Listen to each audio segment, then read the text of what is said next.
Dr. Tanner's on the mic, healing wounds unspoken. Trauma on the table, bandages broken open. Folks walking shattered, leave with hearts wide awoken.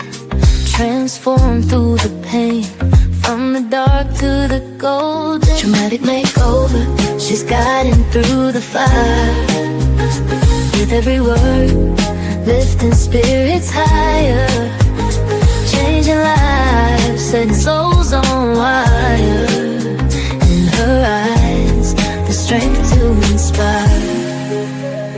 Broken hearts to mended, stories she untangles. Lives redefined, no more skewed angles. From shadows of the past to brightened dreams, Dr. Tanner lights the path, so it seems. Dramatic makeover, she's guiding through the fire. With every word, lifting spirits higher. Changing lives, setting souls on wire. In her eyes, the strength to inspire.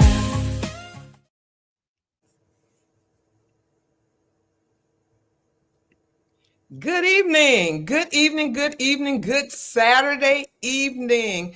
I am Dr. Andrea Tanner, and welcome to Traumatic Makeover TV. What did I say? Did you hear me? I said Traumatic Makeover TV. Traumatic Makeover TV is where we have mental health education. Personal stories are coming to you, and trauma recovery is happening. So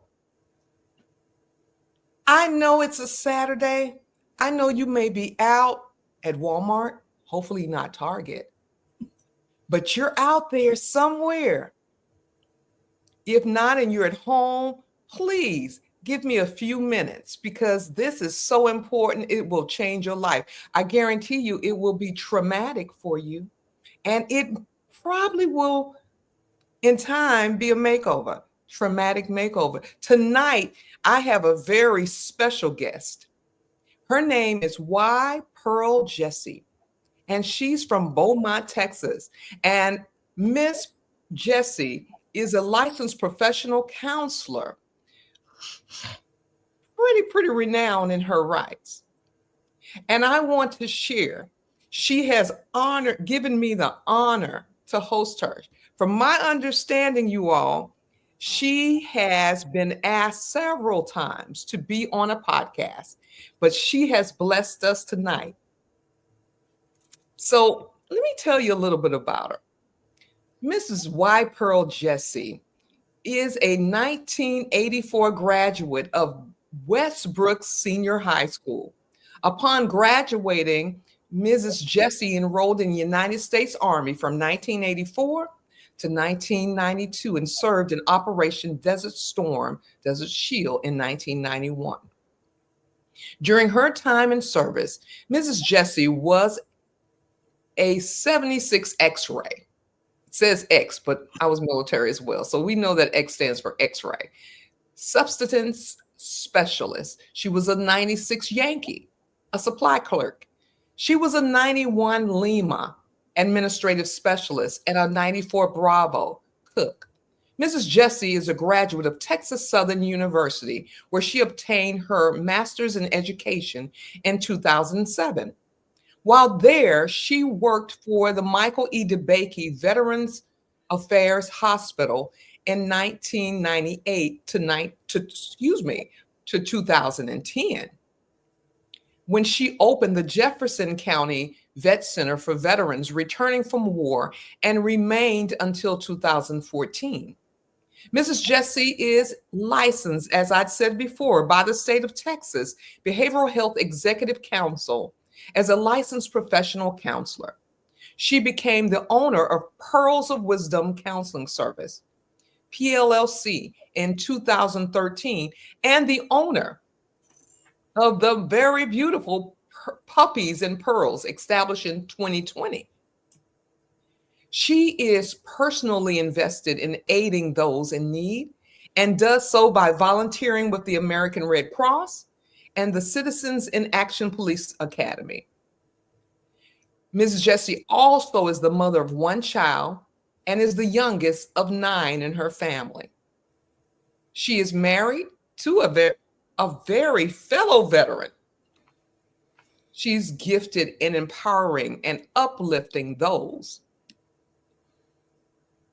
with low self-esteem. So without further ado, I'm going to welcome Miss Jessie, Pearl Jessie. How are you doing, Pearl? Hi. Love that intro. Love that intro. Love that theme song. Oh my gosh, I was back here bopping my head. I love it. Love Well, it. thank you. Thank you. Thank you. Thank you. And again, really, really thank you. I'm honored to be your first podcast, but not the first one who has invited you. So I am, girl, I'm blessed. And I'm going to say, girl, because I've been knowing you for a little bit. And you have blessed my life since day one with everything. That's So, you. so Pearl, I know that I was able to give you the introduction, but let's bring it home. Tell me a little bit about us. Tell the audience about Pearl Jessie. Well, you said it all. You were real succinct about it, and I'll be even shorter with it. Like you said, I'm the basis of me is everything revolving around my family, my upbringing. That's the basis for everything about me. It set the foundation for who I am, how I am, and it gears me toward everything that's going on with me to this very moment. And the other important thing about me is me being a mother. My claim to fame is, I like to say, is being a mother to my only child, who I love dearly. So family. That's it. And I love, as you stated, I love empowering people. I love encouraging people. That's my thing. Because when I needed it most, it wasn't there. So I make it a big part of who I am today, to empower and help others to become as strong as they view me to be. So that's me in a nutshell.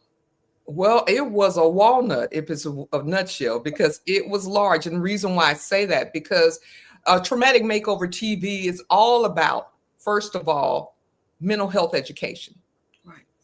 And you have a wealth of that.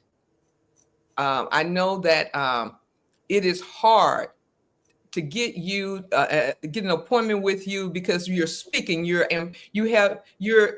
this empowerment guru. And is it called the Golden Triangle, right? It is indeed. It is indeed. Mm-hmm. And so you're also Houston, Texas. You just told me earlier you're going to be here in Houston in just a few weeks speaking. Yeah. So again, mental health education, that's important. Yes. We're also about personal stories. Absolutely. And I know we're going to hear your personal stories and how you transition into this guru of a mental health professional as you are. And also it's about trauma recovery, because you're going to touch on that as well. Absolutely. Okay. Yes, ma'am. So we started off talking about the military when I gave that. So you graduated high school in 1984. I'm going to shout out to the class of 1984 because I graduated in 84 as well. Yes. Yeah. So you graduated in 1984 and you joined the military. You joined the Army during that time. And can you start us off? Talk about that. And I'm just going to give you the floor. But before that, I want to engage our listeners. So if you're out there and you have any comments, any questions for Miss Jessie or myself, please write it in the comments. If you're on Facebook Live, write it in your comments. If you're on YouTube, write it in the comments. Again, we will answer your questions right now. Okay. So a little background about, I went into the military, 1984, talked about my family. Again, it's always going to be part of the foreground of everything I say. I grew up in a very religious household. As a matter of fact, it was to today it's called Pentecostal. Back then, it was considered Church of God in Christ. And so in our household, there was no television. You couldn't do anything. We were in church 6 days a week, and it was always about studying the Bible. So when I became 17, couldn't date, couldn't do any of that. So when I became 17, I asked my mother on graduation night, could I go out? And we were the second year to graduate from that school. And so the graduation was it was almost 700 people. So the graduation was over with at about 10:15. And I asked my mother, I said, okay, I'm out of school now. Can I go out to the party? And she said, yeah, you can go, but you have to be home by 12. Mind you, we weren't even back home from the graduation yet. So I was like, but I'm out of school now. I'm grown now. And she was like, oh, it doesn't matter. You still have rules. And so because of that, I said, I'm going to the military. I can't take this anymore. So I decided to go to the military because I thought it would give me a certain amount of freedom, actually, and it would allow me to be away from home, from the strictness. But the strictness has stayed with me even up to now, all these years later. And it has, again, it's been my foundation. But that's how I ended up in the military. And it took me a while before I could get in because I was so puny. When I say I was puny, I wasn't even 98 pounds when I graduated high school. And so I had to wait around until I could gain enough weight to even go into the military. But I was determined. I've always been a determined and resilient child. So I made sure I gained enough weight so that I can go in. And that began my military career from that point on. And I must say it was the best thing, in spite of all the trials that occurred. It was the best thing that I could have done. Wonderful, wonderful. So where'd you go to basic training? Oh my gosh. Fort Lewis. No, wait a minute. Fort Lewis was my first duty station. I was in Fort Dix, New Jersey. Wow. Wow. They don't even have it there anymore. It's not? Oh my gosh. Well, not basic training anymore. No. I mean, they closed Fort Dix years ago. But Fort Dix, New Jersey, that was a place a lot of people used to like to go. And then you were trained where? Where'd you go to AIT? In Fort Lee, Virginia. I went to Virginia for my AIT, which is Advanced Individual Training. So I went there for the 76 series of supply. So I was there for about 2.5 months getting additional training after basic training. So this is my first time seeing the world. I was a country girl, is what they call me in the military. So that was my first foray into having access to the world. So my eyes they're big, but they were wide open back then because it was so much to take in and see. And then from there, you went to the North Pacific. You went to Tacoma, Washington. Fort Lewis, Washington. Yes, ma'am. I was there that was my first tour. Yeah, that wasn't a good place for me, and we'll get into that when we talk about the trauma aspect of it all, but it wasn't a good place for me. But little did I know that it was setting the foundation for who I am today and who I would become. Wow. Wow. So it was by God. Okay. So let's start there then. Let's start there. Okay. So we're at you're a young, beautiful African-American woman in Tacoma, Washington, your first duty station. How is that? It was, at first, it was, like I said, it was good. And thank you for referring to me as beautiful, because back then that was not the case, okay? And that's another part of the trauma aspect. Being so skinny, as I stated earlier, there was a lot of bullying. I dealt with a lot of bullying coming up, even all the way until the 12th grade. So the beauty, it may have been underneath, but I didn't know it. I had no idea. I did not know it. I didn't see myself that way. So it was a lot of stuff that I dealt with that I should not have dealt with, which caused trauma. And Fort Lewis, Washington was the first place that did that. And what I mean by that is when I was in Fort Lewis, Washington, I was serving, and a fellow soldier came into my room. A fellow soldier came into my room, and I was raped. Okay, I was raped by this individual. Didn't know him, had never seen him. He said I saw him when he was in the supply room, because supply was my field. And so where I worked in the company, you had to come in to get your supplies. And so I couldn't tell you what he looked like if he had walked through there, because I was so accustomed to just giving people what they needed and moving on. And he came, he was a brand new soldier. And so that was his second night there. The night before me, what I found out later was he raped another individual. And the second night, he came into my room and raped me by knife point. And what I didn't know at the time was I became pregnant. And so when we talk about, a lot of people don't know the term military sexual trauma, but military sexual trauma has been going on and still going on to date, but it was going on in 1984 for sure. And there are people, as I'm hearing their stories now, also enduring the same thing. So the word itself has trauma in it, military sexual trauma. So that began my trauma right there on that aspect. And everything after that, it was more negativity piled on because I didn't have support. You know, the military, the army is it was a man-based organization back then. We weren't quite welcome in 1984. It was man-based, and so they didn't have the resources that I needed to get me the healing that I required.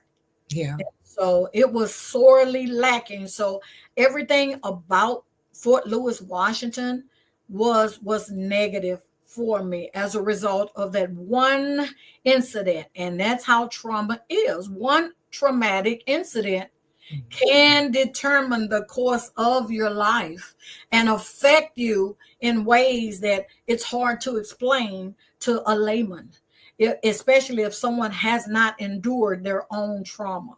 So trauma can start anywhere, but it can carry throughout your life, as you well know. It can carry out and follow you for a very long period of time if you don't get the help that you need. And that it can. And I tell you, so you were at Fort Lewis. How long were you at Fort Lewis before this happened? This happened because, you never forget the date. It happened August 16th, 1986. And I got there December 1984. So I got there in December, and it happened in August. So yeah. And then how long were you at Fort Lewis after that? Let me see. Actually, I was there for 9 months, because when she was born, I went on to my leave from having child. She was born in May 2nd, 1987. She was born. And June 15th, 1987, I got out. That caused me to not want to be affiliated with the military anymore. And I needed to get away from the trauma, because they didn't do him anything. They kept him right there in the unit.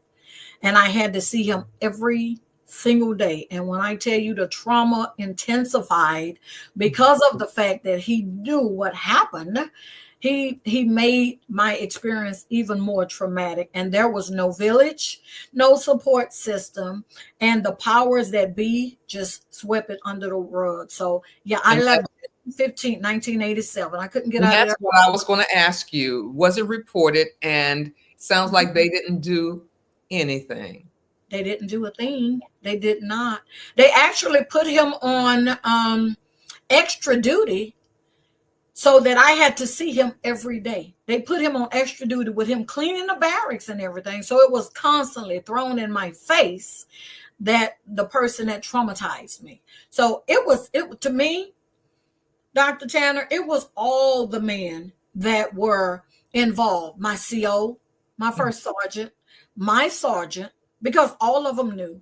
And no one did anything to protect me. So when they say it's a man's army, that is absolutely what it was, because they were all sticking together, and it was not a good place. Even the first counselor that I went to, I'll never forget his name. His name was Lieutenant Colonel Wooten.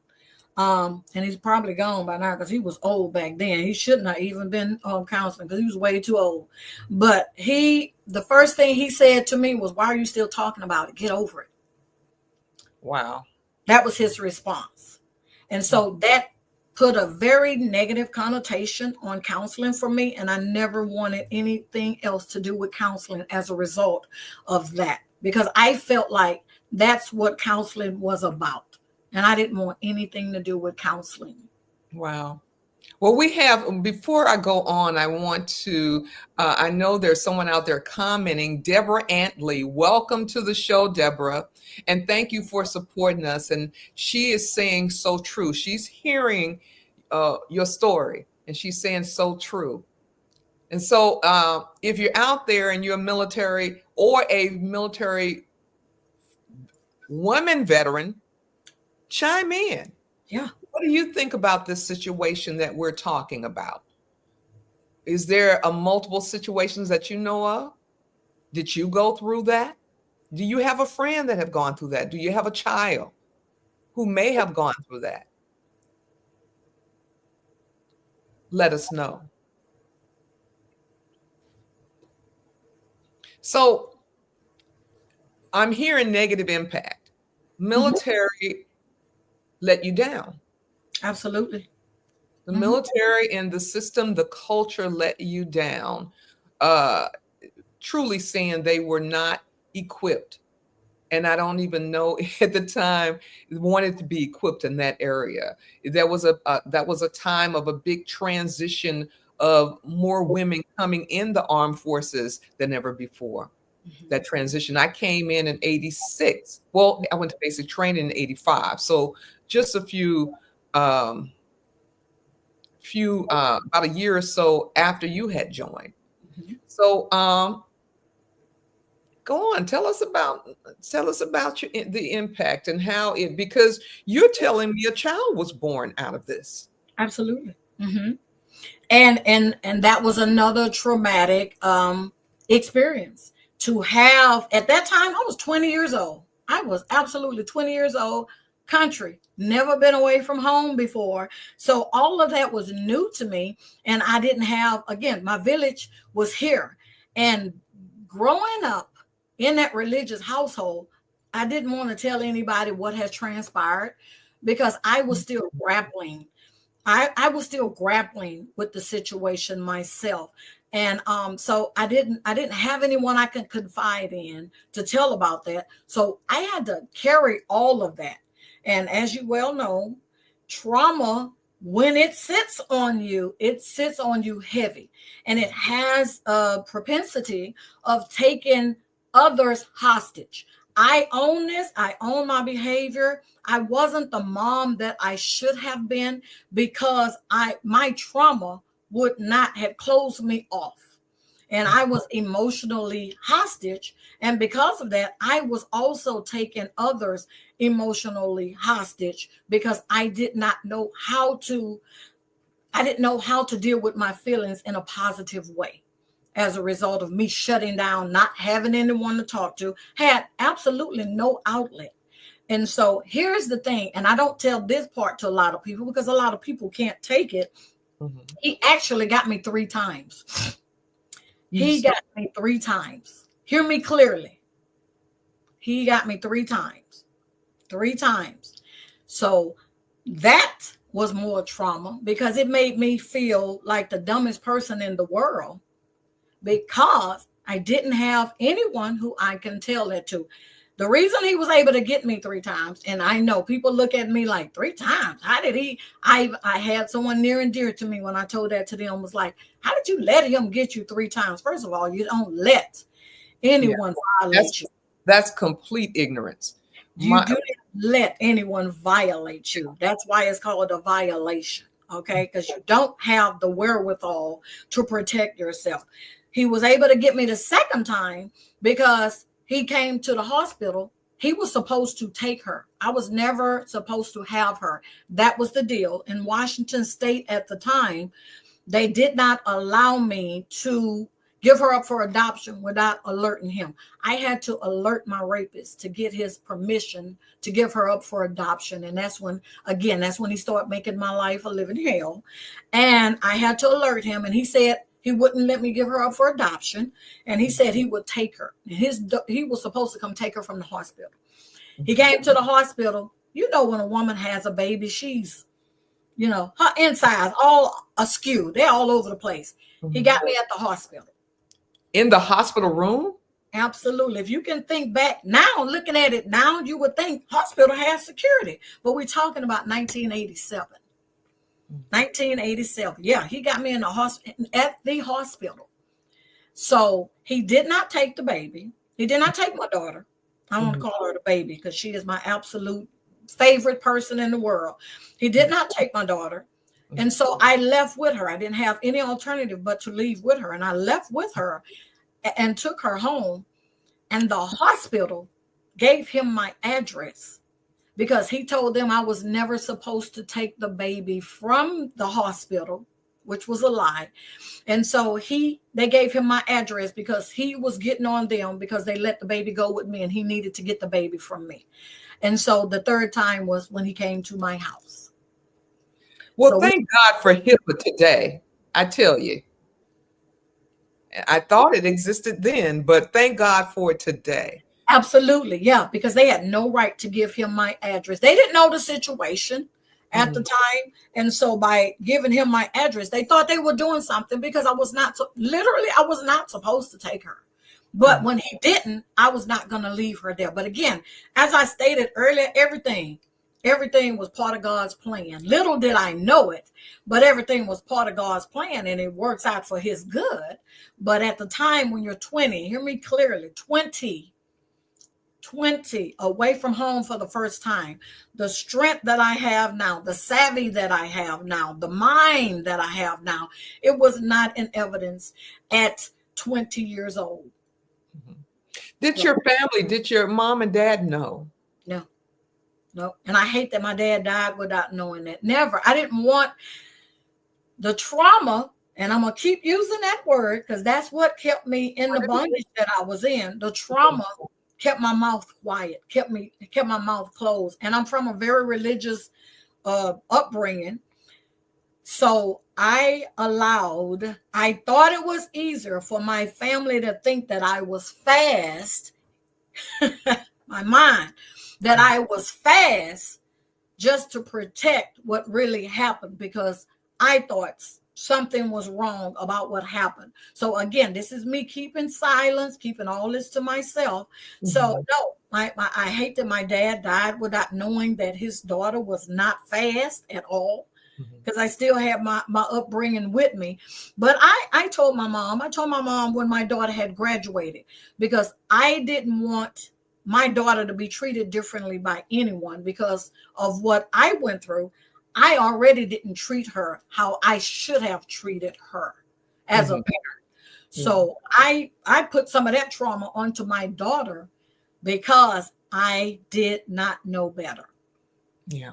So. And that's the unfortunate thing about trauma, that it really impacts it does. whether it's it just impacts everyone in that village, whether it's direct or indirectly. And so I'm gonna pause there for a moment because I'm thinking about intergenerational trauma. How many times I had a guest a few episodes ago, and she said that, her mother was a result of rape, but nobody even knew until later on after they had passed away. Her grandmother had been raped. Wow. Yeah. And so we don't know why our parents and our grandparents or our aunts or our uncles, why they live the way they do, but they've been impacted by something. Right. And in the Bible, there's a woman and she says, you don't know the cost of my oil. right? She got, because we don't know the cost of people's oil. We don't know their story. No, We don't know what they went through. Absolutely not. We don't know how trauma impacts, but we will say this, at least in our community. Oh, that's Pearl. That's just how the way she is. That's just the way she is. Yeah. Right. Right. But how is Pearl, and what made her that way? Yeah. What happened? What's her story? Yeah. Instead of saying, get over it, listen to my story. Mm-hmm. Yeah. Guide me in the direction I need to go in. Don't just tell me to get over it. That's the worst thing. First off, a man cannot counsel a woman who has been assaulted, molested, assaulted, violated in any way. A man should not. I know today things are changing and there are men counselors, but a man cannot tell a woman how to feel after she's been violated. He can't understand that concept from her vantage point. So as you can have 17 degrees as a man, but you cannot tell a woman how she should feel because it hasn't happened to you as an individual. So, but that would take some supernatural empathy, because you can't be in her shoes. No, you cannot. And even if you experience sexual trauma yourself, the way a man or a male psyche is compared to a female psyche is totally different. Yeah, absolutely. They view things differently. Mm-hmm. So, because it was actually a male person that said it to me, someone near and dear to me. How'd you let him get you 3 times? That don't even make sense to me. They can't conceive the concept of what I'm saying. That's why I keep saying I was 20. Mm-hmm. I was 20. My 58-year-old self, I wish someone would. I wish someone would. But my 20-year-old self was vulnerable. I had already been through a lifetime of being bullied, called the ugly duckling. I had already had a lot of stuff thrown at me coming up. So I wasn't fit to be strong and courageous and know what I possessed at that time. Mm-hmm. And that's another thing that's why I'm so big on empowering people, because I needed to be empowered through my trauma, and I was not able to be empowered. And that's what kept me in silence for so long. Yeah. Well, I tell you what, you have taken up the mantle and you're marching, and we see it. And but I tell you, there are so many women out there, and hopefully they're listening to this right now, whether it's live or you're going to listen to this 3 years from now. Understand that if this happened, if this sounds familiar to you, it's okay. It absolutely is. Don't blame yourself. Understand that it's not your fault, no matter who says what. And the unfortunate part of it is everyone is not equipped to hear your story. Yeah. Everybody is not equipped to take the report, because there are a lot of people that are going to cast judgment on you. But understand, no matter what, it's not your fault. And there is a support system out there. It is. So don't give up. And please do everything that means fight. So, and with that, Pearl, I heard that you're a fighter. That's what I'm hearing in this. Because there is or was an evolution. Why Pearl she evolved. She wasn't 20. She turned 22. Here comes the 24-year-old, the 26-year-old. Because also, did you deploy? Did you go to Desert Storm? I did. I did indeed. Okay. Was it before the baby or after? After. She was 4 years old. She was, I deployed after she was 4 years old, and she was being raised by my parents anyway. I forgot to add that. She was being raised by my parents anyway, because my mother looked at me, wisdom. My mother looked at me and said, you are not ready to be a mother. Mind you, she never knew. But she looked at me and said, you are not ready to be a mother. And she raised my daughter. She took my daughter and raised her for the first 11 years of her life. She raised her. I was on the scene, true enough. I was on the scene, but not for 24/7 for the 11 years.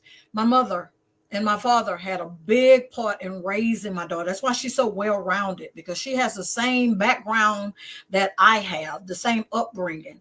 But I have to, my mother looked at me and said, you are not ready to be a mother. And I was like, yep, you sure right. I didn't argue. And I was still in the military anyway. And so I was still grappling, still with the trauma, silent. Still keep in mind, I was silent for 11 years. I did not speak out until I started having my daughter 24/7 when she was 11 years old every day. I was silent all that time. Never said a word. So tell us about your deployment, because when we think of war, war is traumatic as well. It is. It was indeed. You called out my jobs while I was in the military.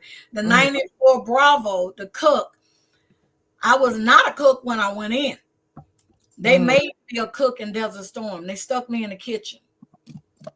They didn't want us out there in war. So they stuck me in the kitchen. And I told them, this is not what y'all want, I assure you, because I'm nobody's cook. I don't get off into the cooking.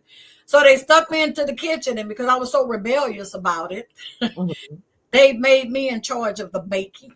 So I did all the baking, the cakes and all of that. And so, yeah, that's how I became a 94 Bravo. They assigned me to womanly duties while I was in the military because they didn't think I was fit for anything else.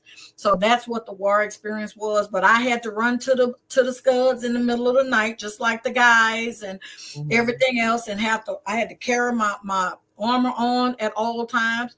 That was a traumatic experience because, again, you're going out there to a situation such as that. And you don't know what's going to happen. And so, yeah, that was, I wouldn't wish that on anybody because I still deal with scars from that. I have nightmares. I have a plethora of things that are affiliated with going out there to the war. I deal with headaches because I fell wearing a Kevlar and hit my head on a tent peg. So it's a lot of things, even from that has followed me, that has affected me even today as a result of that. Some noises startle me. I'm hypervigilant. Yeah, that's trauma. You know, there's a lot of things affiliated with going to war that was put on top of all the other things. So in everybody's life, if they don't handle the trauma will handle them. Yeah. And dealing with multiple events of trauma, multiple traumatic events. It's complex trauma. That's the psychological term for it. I know. So wow. So how did that impact? And when I say that, meaning your combat experience already added to what you had experienced as a younger woman. How did that play a part in developing who you are today? That more than anything, it made me strong because I feel like that's where I got my voice out there in Desert Storm, because I had a captain who was sleeping with everyone out there, and male or female? Male. Okay. I tell you, man's army. And no one was questioning why women were coming back from a war pregnant. People were coming back home because they were pregnant, but the captain was sleeping with everyone. And he began picking with me because I'm not that girl. And I let it be known I wasn't that girl. Again, I'm going to go down this line. My first sergeant didn't do anything. I went to him and told him what was going on.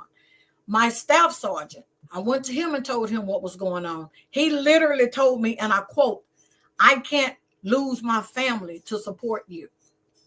I went to my sergeant who was right above me and told him, and he told me he couldn't override the staff sergeant. So all these people knew that the captain was bothering me and picking with me, and no one did anything.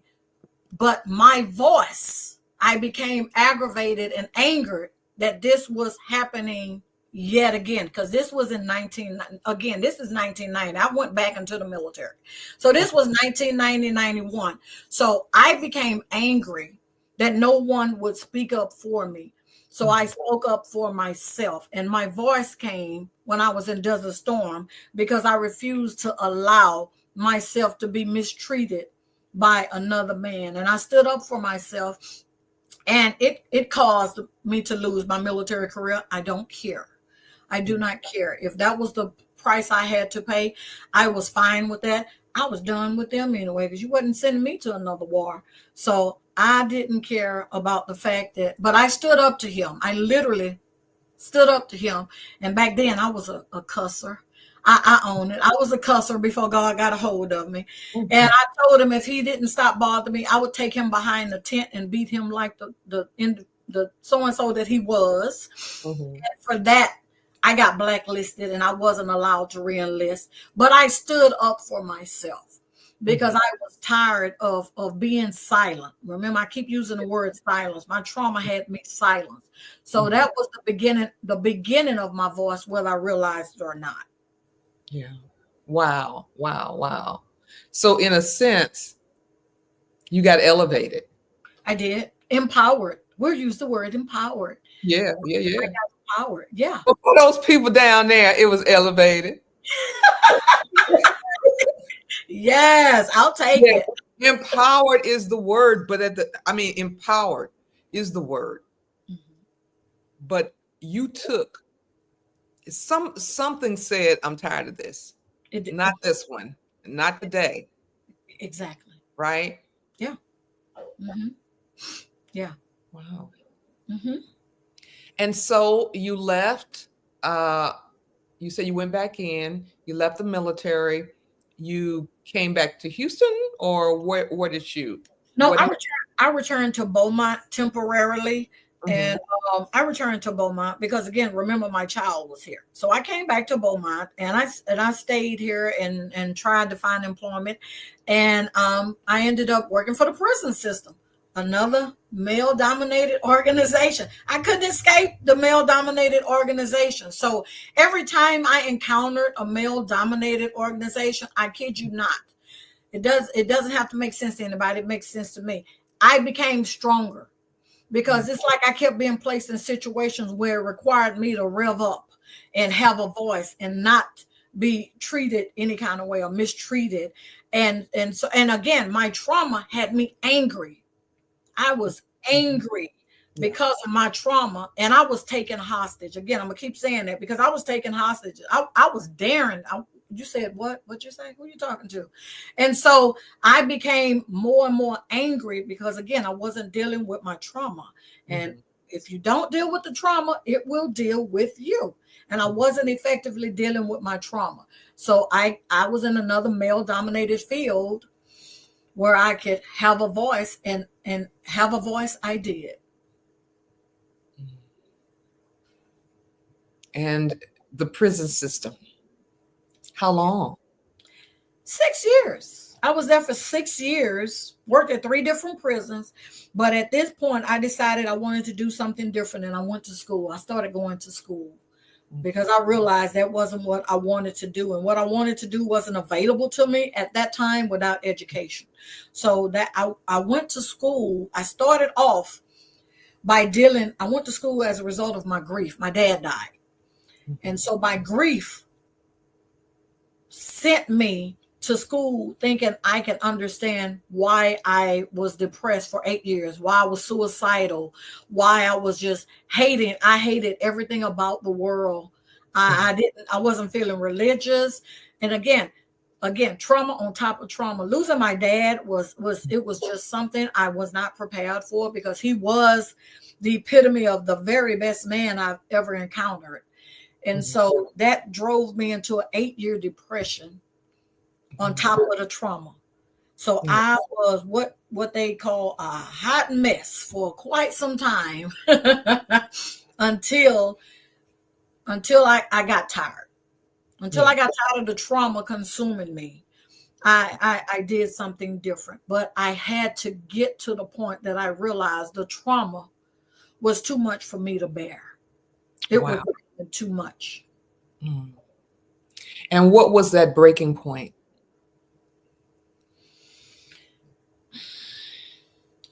I came back to God. That's what it was, because I turned my back on God, and I'm big enough to say that.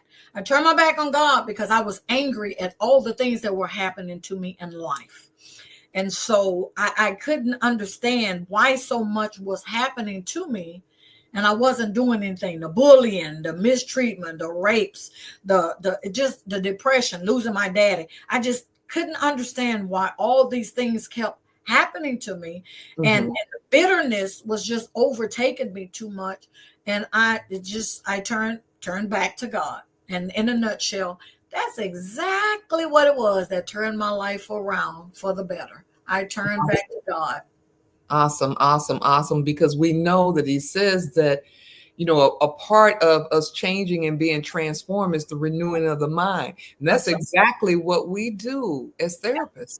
We Yeah. help people renew their mind. And so coming back, like you said, that was what you needed. And so what was I say by memory, by just coming up, what was the not largest, the most impactful change God did in you?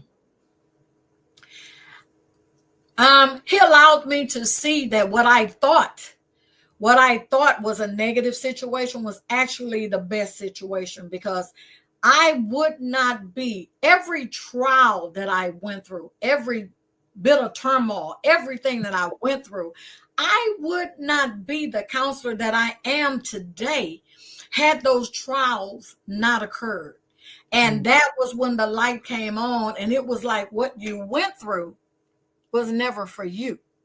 mhm, It was so you can do this to enhance my kingdom, help my daughters who are going through similar things, so mhm, they can see the light in you. They can see the strength in you. They can see your empowerment and understand, because he's not a God. He has no respect of persons. So they can see and understand, if he did it for me, he can absolutely do it for them. He can pull them out of molestation. mhm, Grandpa's coming into your rooms, daddy's, uncles coming into your room. He can pull you out of molestation. He can pull you out of suicidal ideation and intent. He can pull you out of self-harm. He can pull you out of losing the most important person in your life, and show you that if you just trust in me, I will bring you out of it. And it's all for an expected end. This is my expected end. Someone needs to hear what I'm saying today. Someone needs to hear what I've been through. So I'm not ashamed about what I've been through, because it has absolutely made me who I am today. I love my daughter. I'm constantly apologizing to her for the trauma I inflicted on her. But even that was a lesson for me to better understand my mother, and how strict she was with me, and the things that she was doing towards me that I didn't understand in my youth. So the most pivotal thing out of all of this was that my awakening, my mhm. God moment, with him saying, this is why I had you go through what you went through. Wow, that's awesome. That we can understand that we're here, but our trauma is pretty much the foundation of our purpose. It is. It Because absolutely is. without it, it's that battlefield. We're battle tested just to walk in purpose. And as you said, it wasn't for you. It's for that woman that's going to walk into your office next week. Mm-hmm. Mm-hmm. So, so for people that are listening right now, Mm-hmm. what would you say to that woman? I would say, stop being silent. Silence kills. You cannot, and I've said this before, you cannot heal if you're unwilling to reveal. You've Mm, got to hit the innermost, tap into that innermost hurt that you have, that's causing the trauma, so that you can begin to understand why it came about, and then taking those steps from that point going forward to say, okay, I'm going to use these battle scars. I'm going to use this hurt. I'm going to use this rejection. I'm going to use this neglect from my mother, my father. I'm going to use this abuse that I've suffered at the hands of a man. And I'm going to take this and propel it into something worthwhile and help someone else, so that they can come out of it and see that there is light at the end of the tunnel, and that they're going to be all right. Well, that's perfect. That's absolutely perfect. Thank you. Thank you. So before we close it for tonight, you're in Beaumont, Texas, but for someone that's in your area or even want to contact you to do maybe some virtual, tell us a little bit about your agency, Pearl. Pearls of Wisdom Counseling came about as a result of, I wanted to ensure that anyone that was having issues, internal turmoil, any trials, any tribulations, I wanted to ensure that I give people what I should have had all along. And so I make it a point that I want to make my sisters and my brothers who come to me, because keep in mind, there are men who have endured this as well, but they're not as inclined to come to me as a woman. I'm fine with that. That's where the men come in and handy, the men counselors, the male counselors, so that they can help those. But there are some that will come forward and say that they've been molested as males, when they were younger, and I'm able to help them because of the things that I've endured. I want to be able to facilitate that for other people. So God allowed me to create Pearls of Wisdom Counseling Service, so that I can be the vessel that he needs to help those people that need to be empowered, like I wasn't empowered so many, many years ago when I needed it most. So that's my journey. I'm all about encouraging, uplifting. I hate low self-esteem, and I hate when I see it, because I had it. And I hate it. And when I see it, I try to knock it out. I try to stamp it out. And so Pearls of Wisdom Counseling, again, is about empowering, encouraging, strengthening. I like to strengthen and uplift people so that they can tap into what they don't realize they have, because there's strength in all of us. We all have a certain amount of strength in us, but a lot of us don't know how to tap into it. And that's where I want to come in at. I want to help people to tap into that and discover their strength so that it resonates on the outside. Wonderful, wonderful. Do you have a website? Absolutely. It's www.beapearl.com, because there's a message behind being a pearl too. There's a cultivation process for what it takes to become a pearl. And so I wanted to use that, because becoming a pearl means every layer of a pearl is a layer on top of a layer on top of a layer. And I like to call that our trials, our tribulations. Each layer keeps making us strong. And then eventually a pearl becomes so strong that it's impenetrable. It's hard to break it, because all the lessons that have started as a result of it being nothing and turning into something great and beautiful is as a result of all the layers, all our trials, everything that we've endured. And so my motto is Be a Pearl. And that's my website, www.beapearl.com. Awesome, awesome, awesome. And before we go on, I want to say that for my YouTube visitors, please subscribe and like. And I want to also say welcome to Charmaine James. I see your comment. Yeah. So she's one of your family member. She had me on her show one time out here in Beaumont. She has a snippet that she does. So I was a guest on her show before. So she's an awesome woman. Well, Miss James, welcome, welcome, welcome to Traumatic Makeover TV. And again, subscribe and like. Okay. So we're talking about Pearls of Wisdom, but beapearl.com, right? That's the website. Any phone numbers out there for you? 409-832-7771. Okay. I love Be a Pearl. I love it. I love it. I love it. And I want to say, oh my goodness, thank you. You have blessed us. You have blessed us. And we're going to do a part 2 to this. We're going to do a part 2 because of the fact that she's smiling everybody out there in YouTube and Facebook land because I caught her off guard, like live, right? For Yes. all to see, for Yes. all to be a pearl. Okay. Yes. So, Yes. so for people that have been faithful and have been a part of this channel, thank you. Thank you for liking. Thank you for subscribing. And we'll see you on the other side. God bless you. Thank you. Thank you for having me.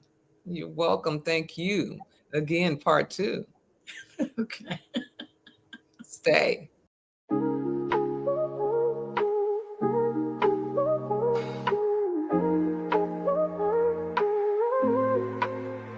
Dr. Tanner's on the mic, healing wounds unspoken. Trauma on the table, bandages broken open.